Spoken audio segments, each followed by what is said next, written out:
आज हामीसँग छ MG IM6 which is एकदमै फ्युचरिस्टिक डिजाइनको गाडी हो यो हैन। अनि आजको यो भिडियोमा चाहिँ हामी हेर्छौं यो गाडीको इन्टेरियर, एक्सटेरियर र यो गाडी चलाएर चाहिँ कस्तो फिल हुने रहेछ आजको यो भिडियोमा हेर्छौं है त। So let's get the video started.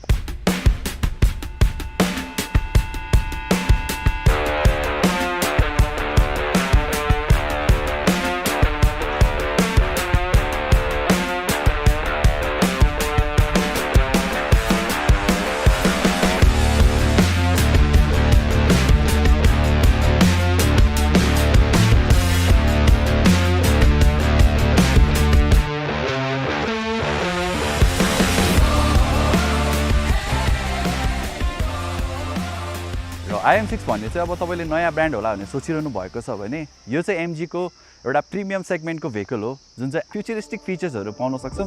109 kilowatt को मोटर पाउन सक्छौं। एकदमै इन्टेलिजेन्ट फिचर ट्राई गर्ने वाला छौं हैन। सो त्यो रुफमा चाहिँ म यसरी यु टर्न गर्छु, ड्याब मोड चाहिँ अन भइसकेको छ र यसमा चाहिँ 26.3 इन्चको स्क्रिन दिएको छ हैन। तर क्याबिन नोइज एकदमै कम छ के यसमा चाहिँ।